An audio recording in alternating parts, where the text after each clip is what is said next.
kilometers and kilometers. I now request Srimati Srilata Nambudiri to come and address the audience. ഇവിടെ കൂടിയിരിക്കുന്ന എല്ലാ വ്യക്തികൾക്കും നമസ്കാരം. ഞാൻ മധുനായകനെ വിളിച്ചപ്പോൾ ഞാനിങ്ങനെ ആലോചിച്ചു, ഞാനൊരു സർജറി കഴിഞ്ഞിരിക്കുകയാണ്, ഒരു നീണ്ട യാത്ര ഇപ്പോൾ വേണോ വേണ്ടായോ എന്നിങ്ങനെ ആലോചിച്ചു. പക്ഷേ എൻ്റെ ഉള്ളിൽ, കാരണം കേരളത്തിന് പുറത്ത് താമസിക്കുന്ന മലയാളികൾ, അവരെ കാണാൻ ഒരവസരം ഉണ്ടാകുമെന്ന് പറഞ്ഞാൽ അത് വളരെ സന്തോഷമുള്ള കാര്യമാണ്. ആ ഒരൊറ്റ കാരണം കൊണ്ടാണ് ഞാൻ വന്നത്. എനിക്കറിയാം, ഇന്നിവിടെ നമ്മൾ കേരളീയ സമാജം ഇന്ന് വനിതാ ദിനം ആഘോഷിക്കുന്നു.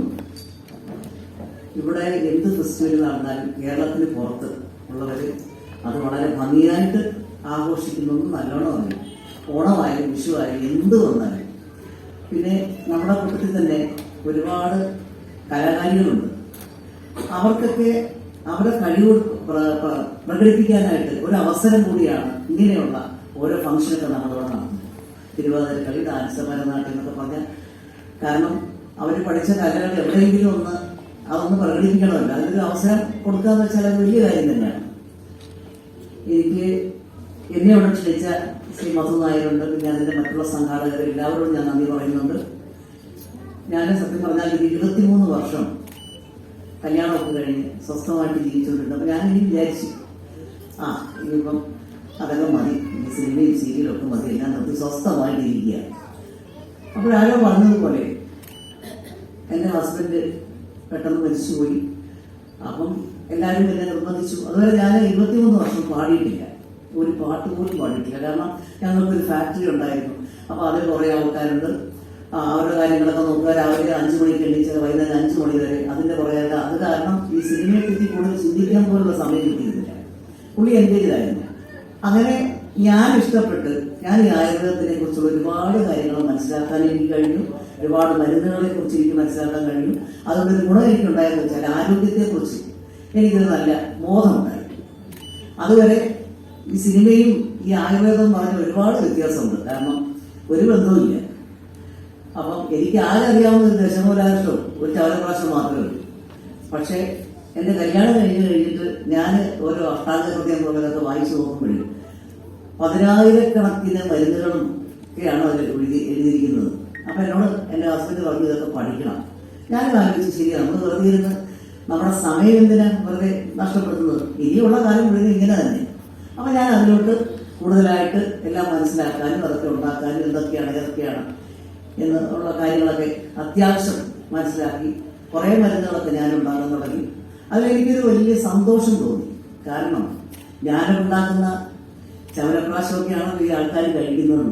അപ്പൊ ഒരു ദിവസം ഭയങ്കര ഒരാളെന്നോട് പറഞ്ഞു, ചേച്ചി പണ്ട് ഒരുപാട് സിനിമകളിൽ തമാശയൊക്കെ അഭിനയിച്ചിരുന്നില്ലേ, അപ്പൊ ഞങ്ങൾ ഈ ചവനപ്രാശം കഴിക്കുമ്പോൾ ഞങ്ങൾ ആ തമാശ കുറിച്ച് ആലോചിക്കുന്നു.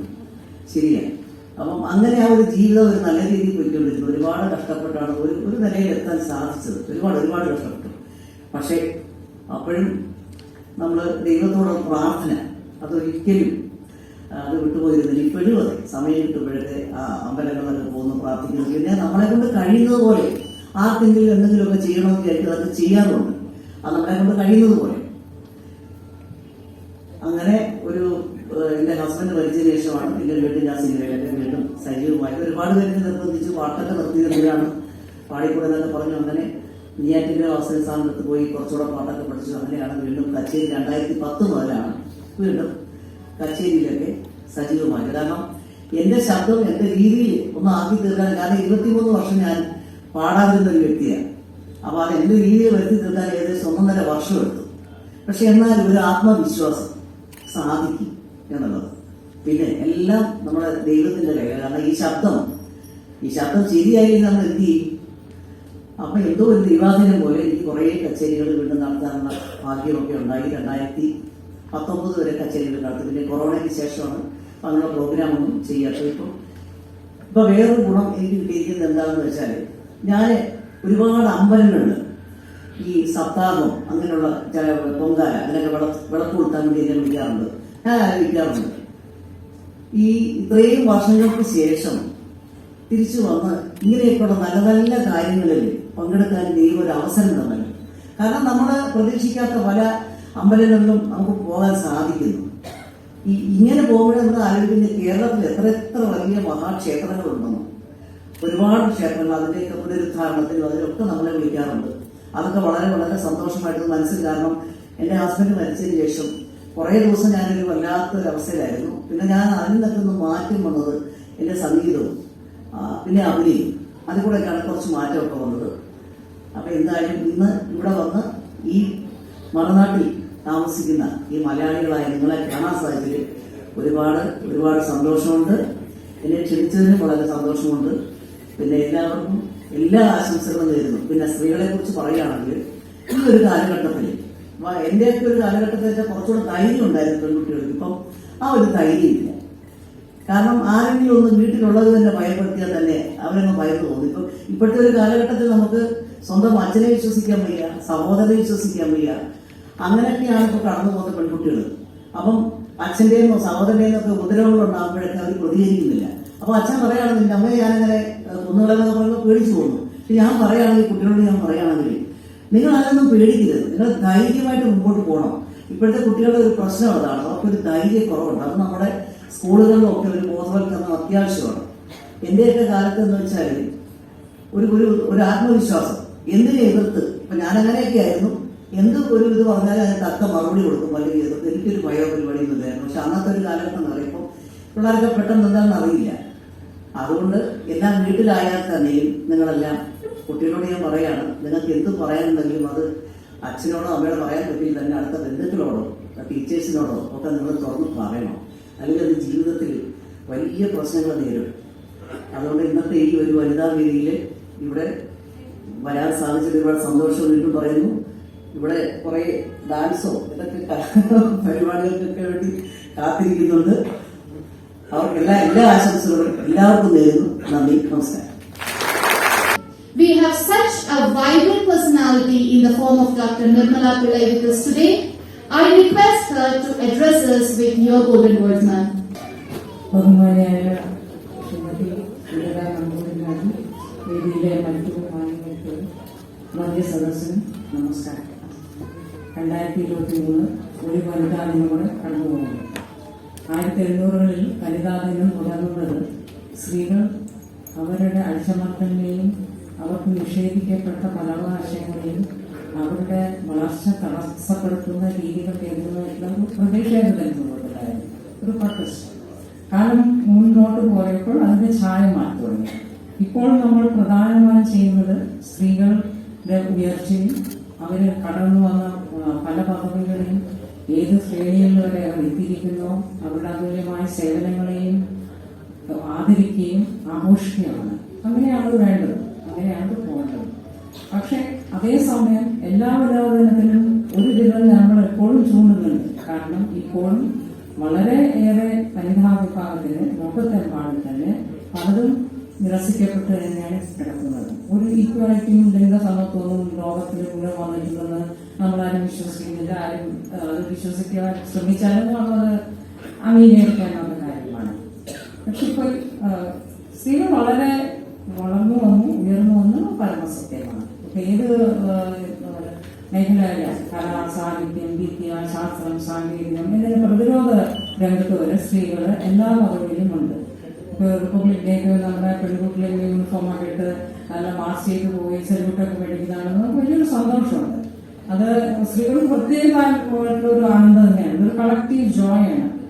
എനിക്ക് പറ്റാത്തത് അല്ലെങ്കിൽ എന്റെ പിന്തുടർന്നവർക്ക് പറ്റാത്ത കാര്യങ്ങൾ ഈ കുട്ടികൾ, ഈ നമ്മുടെ ചെറുപ്പക്കുട്ടികൾ നേടിയെടുക്കുന്നു. അവർ സുരക്ഷിതരായ അവരുടെ ഭാവി മുന്നോട്ട് കൊണ്ടുപോകുന്നുള്ള ഒരു ചെറിയ അഹങ്കാരവും സന്തോഷവും അന്തസ്സൊക്കെ തന്നെയാണ്.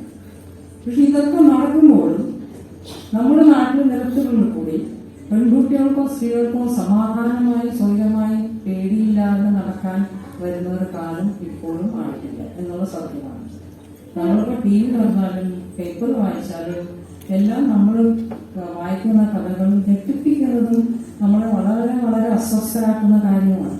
മുമ്പുണ്ടായ നിർഭയ കാര്യം, പിന്നെ കേരളത്തിലെ സൗമ്യയുടെ കഥ. ഓരോ കാലവും നമ്മൾ വിചാരിക്കും ഇത് ഓർമ്മയും ഇനി ഉണ്ടാകും. പക്ഷെ അതിലും പൈശാചികവും അതിലും ക്രൂരവുമായ കാര്യങ്ങളാണ് നമ്മൾ വായിക്കുന്നത്. രക്തം കട്ടയാകുന്ന വിധമുള്ള വാർത്തകളാണ്. ഇപ്പൊ ചേച്ചി നേരത്തെ പറഞ്ഞ പോലെ 5 വയസ്സോ 15 വയസ്സോ 50 വയസ്സില്ല കുട്ടികൾ സഹിക്കുന്ന പീഡനങ്ങൾ, ക്രൂരതകൾ സ്വന്തം വീട്ടിൽ നിന്ന്, സ്വന്തം ബന്ധുക്കളിൽ നിന്ന്, അധ്യാപകരിൽ നിന്നും, ഇതൊക്കെ നമ്മൾക്ക് ആലോചിക്കാൻ പോലും വയ്യാത്തൊരു കാര്യങ്ങളാണ്. ഇതെല്ലാം സത്യമാണ്, പരമാർത്ഥമാണെന്ന് നമ്മൾ നേരിട്ട് കണ്ടുകൊണ്ടിരിക്കുകയാണ്. ഇപ്പോൾ ഇതിലൊക്കെ ഒരു മാറ്റവും ഒരു വിചിന്തനവും വരുന്നത് ഏത് കാലത്താണോ അന്നേ സ്ത്രീക്ക് സന്തോഷവും മനസ്സ് തോന്നി വലുതാനും ആഘോഷിക്കാൻ പറ്റുമെന്നാണ് ഞാൻ കരുതുന്നത്. ഇപ്പോ സ്ത്രീ സ്വാതന്ത്ര്യ പദ്ധതി എന്നുള്ള മനോവാക്യങ്ങളൊക്കെ കടന്ന് നമ്മൾ വളരെ മുന്നോട്ട് പോകണം. സ്ത്രീക്ക് വളരാനായിട്ട് പുരുഷൻ താഴേണ്ട കാര്യമൊന്നുമില്ല. ഒരു സ്ത്രീ അത് ആഗ്രഹിക്കുന്നുമില്ല. പുരുഷനും സ്ത്രീയും തുല്യതയോടെ പോകുന്നത് തന്നെയാണ് ഭാവിക്ക് നല്ലത്. ഒരു പുരുഷന് ഒരു സ്ത്രീക്ക് അച്ഛന്റെ, സഹോദരന്റെ, ഭർത്താവിന്റെ, മകന്റെ ഒക്കെ സ്നേഹവും വളരെ ആവശ്യമാണ്. അതുപോലെയാണ് പുരുഷനും അമ്മ, ഭാര്യ, സഹോദരി, പുത്രി എല്ലാവരും വേണം. പക്ഷെ ഈ കരുതൽ ഒരു നിയന്ത്രണത്തിലേക്ക് പോകുമ്പോഴാണ് കാര്യങ്ങൾ അവതാളത്തിലാവുന്നത്. അപ്പോൾ സ്ത്രീകളെ നിയന്ത്രിക്കേണ്ട കാര്യമില്ല. അവർക്ക് അവരുടേതായ വ്യക്തിപരമായ ചിന്തകളുണ്ട്, മൗലികമായ ആലോചനകളുണ്ട്. എനിക്ക് എന്ത് നല്ലത്, എന്റെ ഭാവി എന്ത് നല്ലത്, ഞാൻ എന്റെ ജീവിതം എങ്ങനെ മുമ്പോട്ട് നയിക്കണം എന്നുള്ളതിനൊക്കെ പ്രത്യേകിച്ച് ഇപ്പോഴത്തെ കുട്ടികൾക്ക് വളരെ വ്യക്തമായ കാഴ്ചപ്പാടുണ്ട്. അതിനെ നമ്മൾ സപ്പോർട്ട് ചെയ്യുക, അതിനെ അംഗീകരിക്കുക, നമ്മുടെ സംശയങ്ങൾ ദൂരീകരിക്കാൻ അവരുമായിട്ട് ചർച്ചകൾ നടത്തുന്നതൊക്കെ പറ്റുള്ളൂ. പിന്നെ എന്റെ കാലത്ത് എങ്ങനെയായിരുന്നു, ഇങ്ങനെ വേണ്ട, ഇതൊന്നും നടക്കുന്ന കാര്യമില്ല. ഒരു സ്ത്രീ സ്വതന്ത്രമായിട്ട് ചിന്തിക്കേണ്ടത് വളരെ അത്യാവശ്യം. ഇപ്പൊ നമ്മൾ തന്നെ കാണുന്നുണ്ട് അഫ്ഗാനിസ്ഥാനിലും ഒക്കെ നടക്കുന്നത്. പഠിക്കാൻ പോലും അവസരം നിഷേധിക്കപ്പെട്ടും നിൽക്കുന്ന കൊച്ചു പെൺകുട്ടികളെ കാണുമ്പോൾ ഏത് മനുഷ്യന്റെ ഹൃദയമാണ് അലിയാത്തത്. ഇപ്പൊ ഇറാനിൽ നടക്കുന്ന കാര്യങ്ങൾ, ഈയിടെ നടന്ന കാര്യങ്ങൾ, ഇതൊക്കെ നമ്മൾ അസ്വസ്ഥരാക്കണം. അതാണ് ഞാൻ മുമ്പ് പറഞ്ഞത്. വനിതാദിനം ആഘോഷിക്കുമ്പോൾ ഒരു വിഭാഗം എപ്പോഴും സങ്കടത്തിൽ തന്നെയാണ്. അത് നമ്മൾ മറന്നുപോകും. ആഘോഷത്തിന്റെ കൂടെ ആ തുല്യത മുമ്പിലോട്ട് ഒപ്പം കൊണ്ടുവരാനുള്ള ശ്രമം എക്കാലത്തും നമുക്ക് ആവശ്യമാണ്. ഇപ്പോഴത്തെ ഈ UN-ന്റെ പ്രമേയം ഡിജിറ്റൽ സാങ്കേതിക വിദ്യ ലിംഗസമത്വത്തിന്, നവീനതയുടെയും സാങ്കേതിക വിദ്യയുടെയും ഉപയോഗം കൊണ്ട് സ്ത്രീ പുരുഷ അന്തരം നികത്താനുള്ള ശ്രമമാണ്. അതിനാണ് എല്ലാ ലോകരാഷ്ട്രങ്ങളിലും അപേക്ഷിക്കുന്നത്. പക്ഷെ അവിടെയും പുരുഷൻ സ്ത്രീകൾ തമ്മിൽ അന്തരതയുണ്ട്, വേർതിരിവുണ്ട്. ഇപ്പോൾ കോവിഡ് കാലത്ത് തന്നെ നമ്മൾ കണ്ടു. ഈ ഡിജിറ്റൽ രീതികളിൽ കൂടെയാണ് കുട്ടികളെല്ലാം പഠിക്കുകയൊക്കെ ചെയ്യും. പക്ഷെ പഠനങ്ങൾ കാണിക്കുന്നത് അതിലും പെൺകുട്ടികൾക്ക് അവസരങ്ങൾ കുറവായത് തന്നെയാണ്. കേരളം, ഗോവ അങ്ങനെയുള്ള സംസ്ഥാനങ്ങൾ ഒഴിച്ചാൽ ബാക്കി എല്ലായിടത്തും പെൺകുട്ടികൾ കുറഞ്ഞതുകൊണ്ട് തന്നെയാണ് ചെയ്യുന്നത്. അത് പാടില്ല.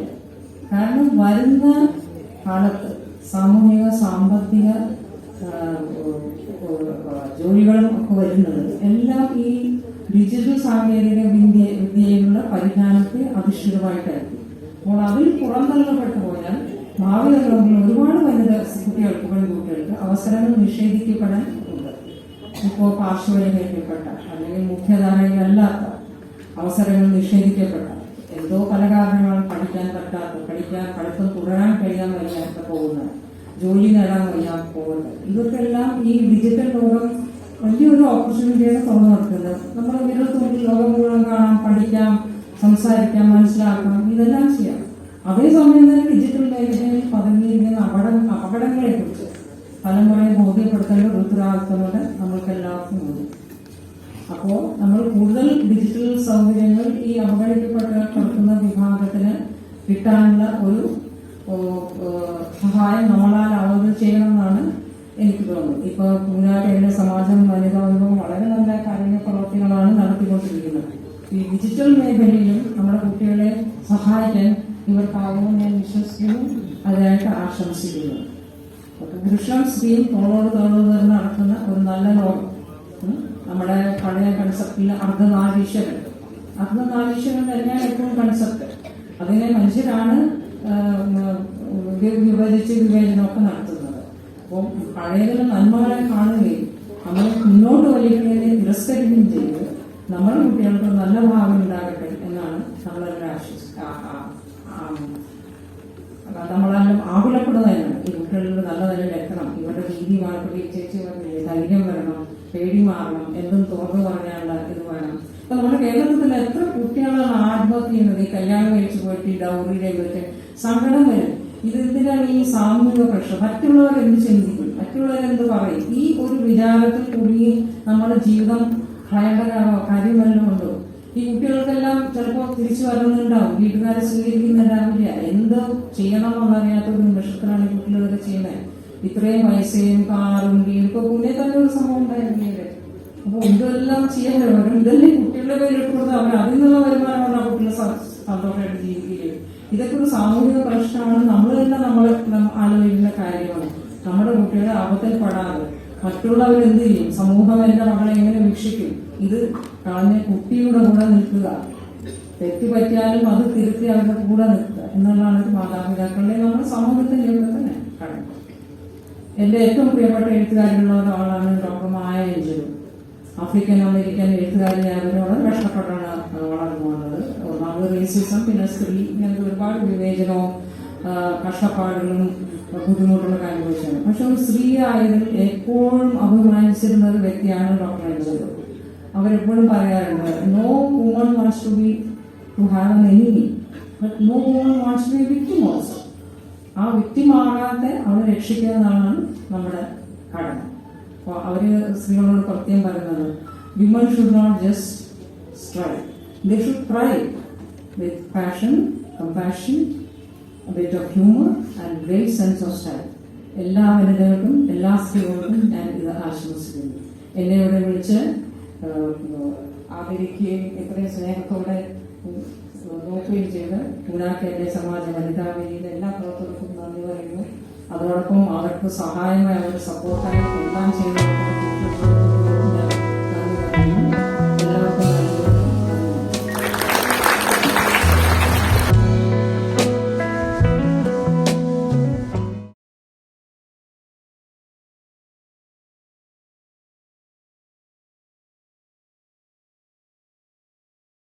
നമസ്കാരം.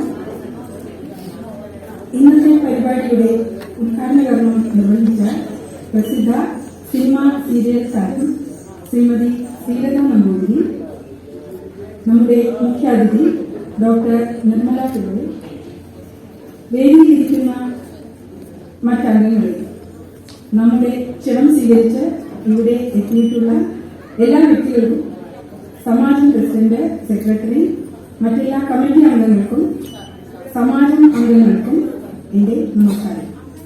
ഉദ്ഘാടനം നിർവഹിക്കുന്നതിനായി നമുക്ക് വേണ്ടി സമയം കണ്ടെത്തി ഇവിടെ എത്തിച്ചേർന്ന സുപ്രസിദ്ധ സിനിമ സീരിയൽ താരമായ ശ്രീമതി ശ്രീലത നമ്പൂതിരിയോടുള്ള നന്ദി അറിയിക്കുകയാണ്. അടുത്തതായി മുഖ്യാതിഥി ഡോക്ടർ നിർമ്മല പിള്ളയോടുള്ള അഗൈതവമായ നന്ദി അറിയിക്കുന്നു. ഇതിനെല്ലാം ഉപരി ഈ വേദി ഒരുക്കി തന്ന സമാജം പ്രസിഡന്റ് ശ്രീ മധുസൂദനൻ നായർ, സെക്രട്ടറി ശ്രീ ഗോപാലകൃഷ്ണൻ നായർ, മറ്റെല്ലാ കമ്മിറ്റി അംഗങ്ങളോടും സമാജം അംഗങ്ങളോടുമുള്ള നന്ദിയും കടപ്പാടും അറിയിക്കുന്നു. നമ്മുടെ ക്ഷണം സ്വീകരിച്ച് ഇവിടെ എത്തിയ Shri Ganesh Kumar sir, KSR sir, TJR Pillai sir എന്നിവരോടുമുള്ള നന്ദിയും അറിയിക്കുന്നു. നമ്മുടെ ഈ സംരംഭം വിജയിപ്പിക്കുന്നതിനായി ഇവിടെ എത്തിച്ചേർന്ന സദസ്യരായ എല്ലാ മഹത് വ്യക്തികളോടുമുള്ള നന്ദിയും പ്രത്യേകമായി അറിയിക്കുന്നു. ഇന്നിവിടെ നടന്ന ജീവകാരുണ്യ പ്രവർത്തനങ്ങൾക്ക് സഹായ സഹകരണങ്ങൾ നൽകിയ retired colonel TKS Menon, Shri Sulu Gafoor, Shrimati സ്വർണ്ണ വിശ്വനാഥൻ, ശ്രീ ഗോപാലകൃഷ്ണൻ, ശ്രീ മഹേഷ് പൊതുവാൾ, ശ്രീമതി ശില്പ ശ്രീധർ, ശ്രീമതി പത്മ ശശിധരൻ, ശ്രീമതി സീത സുബ്രഹ്മണ്യൻ, ഇവരോടുമുള്ള അഗൈതവുമായ നന്ദിയും കടപ്പാടും അറിയിക്കുന്നു. അതുപോലെ തന്നെ ഇന്നിവിടെ കലാപരിപാടികൾ അവതരിപ്പിക്കാൻ പോകുന്ന എല്ലാ കലാകാരന്മാരോടും കലാകാരികളോടും പരിപാടി ആസ്വദിക്കുവാൻ എത്തിച്ചേർന്ന എല്ലാ സഹൃദയരോടും ഉള്ള നന്ദിയും പ്രത്യേകമായി അറിയിക്കുന്നു. ഇന്നത്തെ നമ്മുടെ പരിപാടിക്കായി ഹോൾ അനുവദിച്ച നെഹ്റു മെമ്മോറിയൽ ഹാൾ അധികൃതരോടും ലൈറ്റും സൗണ്ടും നൽകി സഹായിച്ച ശ്രീ പ്രീതം ദത്തനോടുമുള്ള നന്ദിയും അറിയിക്കുന്നു. എല്ലാവർക്കും ഒരിക്കൽ കൂടി നന്ദി പറഞ്ഞുകൊണ്ട് നിർത്തുന്നു. നന്ദി, നമസ്കാരം. പ്രശസ്ത കവയിത്രി സുഗതകുമാരി ടീച്ചറിന്റെ പ്രശസ്ത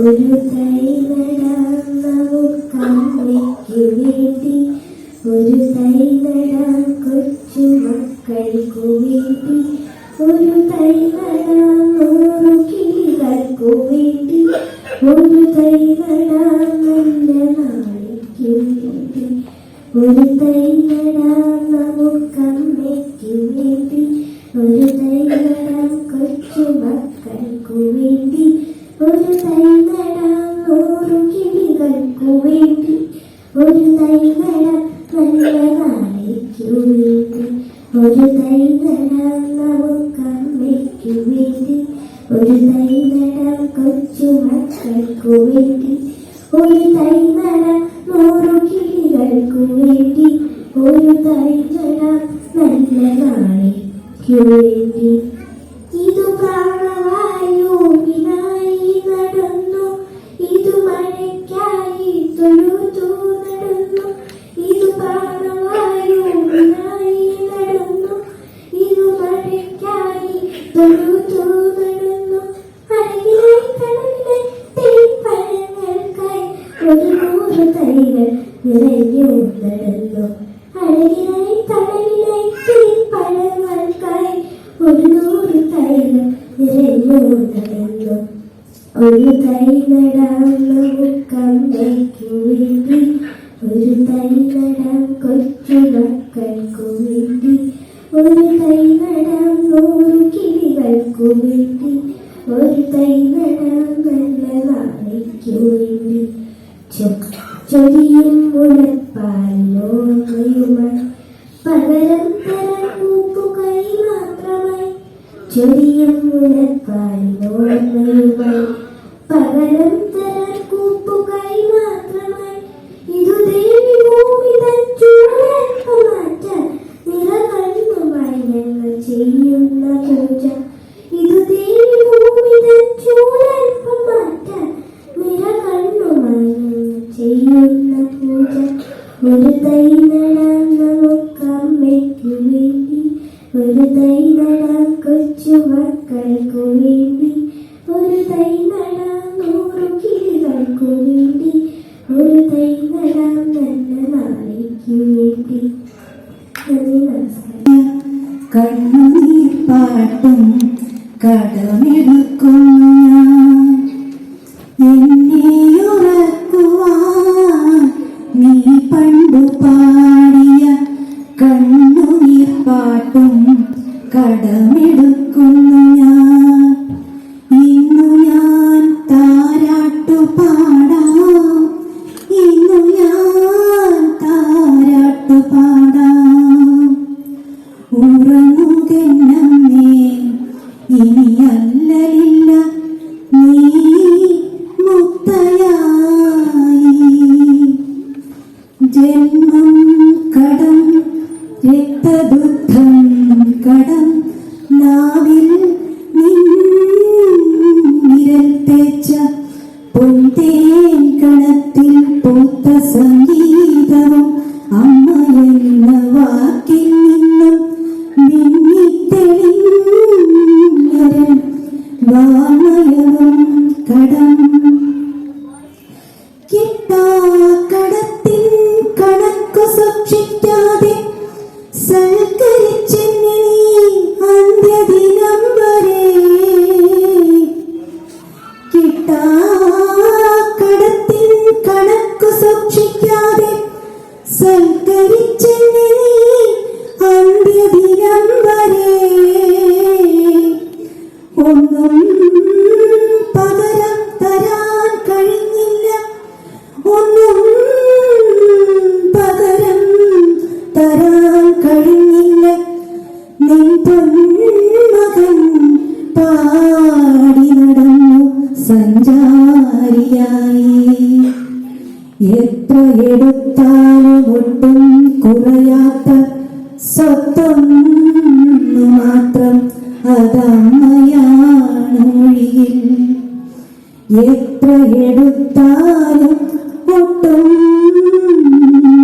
കുറയാത്ത സ്വത്തൊന്നു മാത്രം അതമ്മയാണ് ഒഴിയിൽ, പേട്ടുനോവാ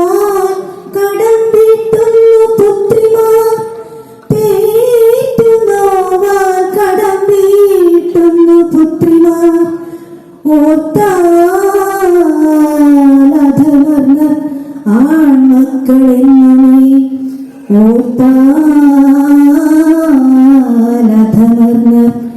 ആൺമക്കളെന്നുമേ മിണ്ടാതെ എങ്ങനെ നീ കിടക്കുന്നു നിൻ മുൻശുദ്ധിയെന്ന് ചടുലമാ ആംഗിക ഭാവങ്ങളെന്ന് തിരയടിക്കും കടൽ ഈ വിധം നിശബ്ദമാവതെന്തത്ഭുതം ജീവിതം യുദ്ധമാണെന്നോതി നീ തോറ്റുപോകാതെ അംഗം തുടർന്നിതന്ത്യം വരെ മൗനമായി വന്നു മരണം ഈ തോൽവിയും ധന്യം അഭിമാനമെന്നുമേ നിന്ധനം അഭിമാനമെന്നുമേ നിന്ധനം എല്ലാം കഴിഞ്ഞു എല്ലാം കഴിഞ്ഞു മുൻകോപവും കോപത്തിനുള്ളിലെ നന്മയും ദാരിദ്ര്യ ദുഃഖത്തിനുള്ളിലും വെട്ടിത്തിളങ്ങിയ ദാനമാ ധർമ്മഭാവത്തിന്റെ സ്വർഗപ്രകാശവും ഇല്ല നീ കണ്ണു തുറക്കില്ല മക്കൾ തൻ കൊളിവാക്കിൽ മനം വേലിനി അർത്ഥമാത്രമേ പൂക്കും ശകാരവാക്യം അഗ്നിശുദ്ധിയാം നാവിൽ തുളുമ്പുകയില്ലിനി സത്യമാം നിദ്രയിൽ നീ ലയിച്ചു സത്യമാം നിദ്രയിൽ നീ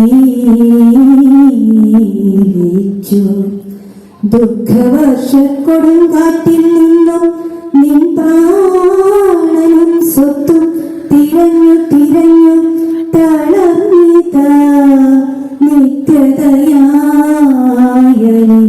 നിത്യതയായോങ്കാര ബിന്ദുവിൽ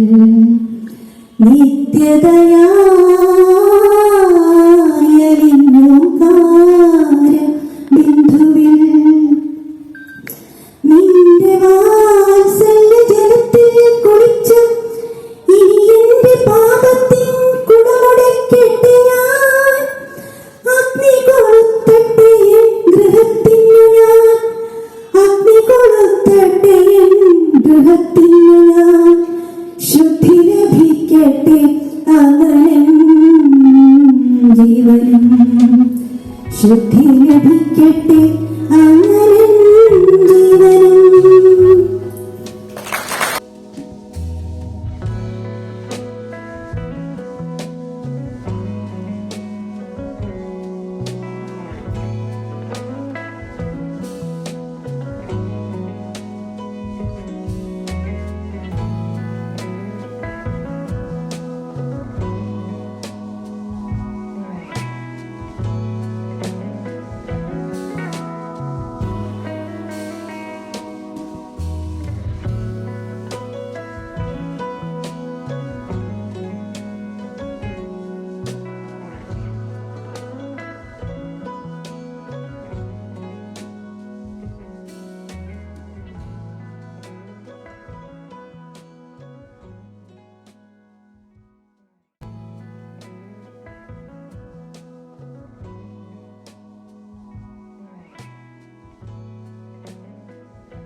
എല്ലാവർക്കും നമ്മുടെ വീഡിയോ ഒക്കെ ഇഷ്ടമായെന്ന് വിശ്വസിക്കുന്നു. 2 പാർട്ടായിട്ടാണ് നമ്മുടെ ഈ പ്രോഗ്രാം ഞാൻ ചാനലിൽ അപ്ലോഡ് ചെയ്തിരിക്കുന്നത്.